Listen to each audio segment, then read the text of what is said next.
Well, I think we live in a world where leadership is much more difficult. It is much more difficult to lead. That, in part, is because citizens can no longer be dismissed, even if their status of citizen is not something you and I, as an American and a Canadian, would recognize.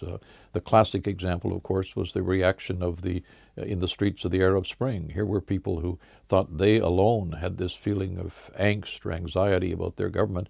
They didn't think there was ever any chance of overturning it until suddenly they realized there were others like them.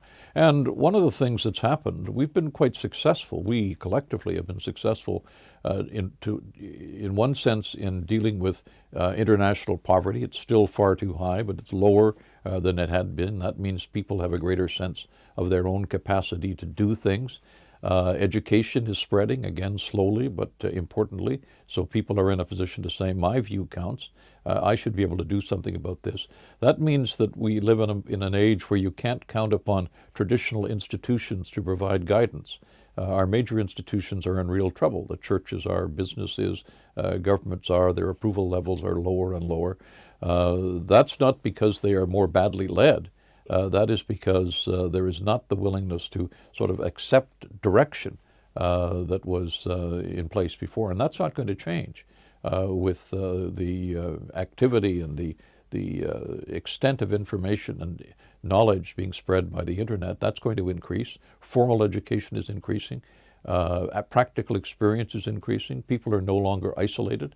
Again, if you were in a developing country and are facing sort of the normal challenges of how you feed people and how you house them, there is an additional problem in that those people now have access to knowledge about how the rest of the world works. So they can become much more difficult to satisfy. It's a much more troublesome world in which to try to exert leadership, and our capacity to fall back upon institutions, where I mean, I'm still old enough to remember where if somebody said, "Well, the government thinks this is a good idea," people would say, "Well, they've probably thought about it." That is not the case almost anywhere now, certainly not in Western democracies, but also to a degree elsewhere. So it's a more difficult job than it was.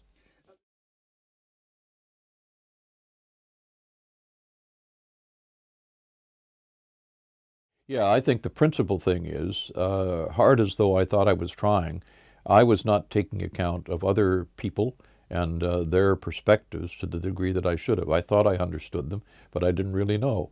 And I didn't really ask them to the degree I should have. And as I look back on some of the mistakes I've made, those are due to the fact that I simply underestimated the complexity of a problem that I was addressing. And I'm absolutely certain that I'm not the only person who has had those opportunities in the past, who has that view. We used to think there were boxes we checked off, and now there are almost too many things to check off to put in a box. It's a daunting challenge now.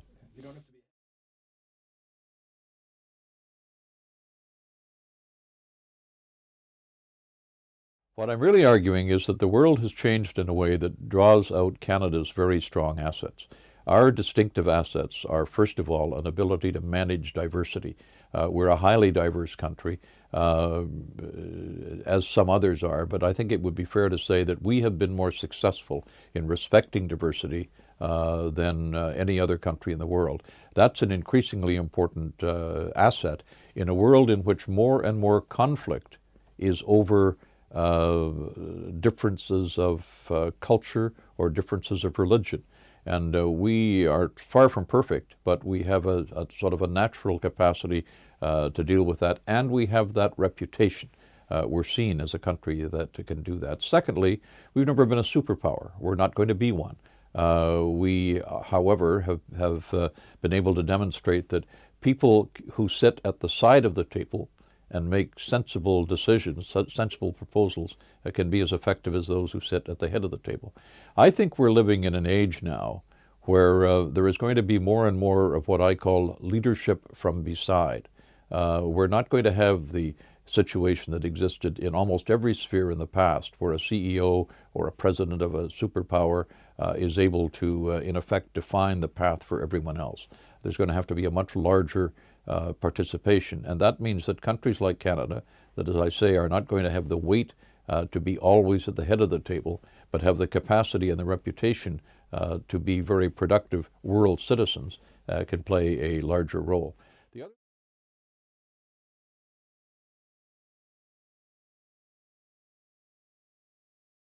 Among the changes in the recent world is not just that power is shifting among states, but that power is shifting from states to non-state agencies, whether those are non-governmental organizations like Greenpeace or the Gates Center or the Red Cross, or whether they are corporations or whatever they are. They now have much more influence on events. Greenpeace has probably had more influence on public policy in the last 10 years than a lot of governments have. The Gates Foundation is much more innovative. One of the problems with these new entities is that they don't have the power to change the rules. Only governments do. But they do have the power to be imaginative. And I'm looking at the need to focus more on marrying mandate, which governments have, and imagination, which non-state actors have. We've done that in Canada in a couple of ways. I was involved in the campaign against apartheid. Canada chaired the Commonwealth Committee in that fight. Later Foreign Minister, Mr. Axworthy, played a major role in drawing together nations and NGOs to deal with the Landmines Treaty and with the establishment of the International Criminal Court. I think there are a lot of issues like that where it will be harder for a major power to lead, but more practical to have that kind of leadership shown by a country like Canada.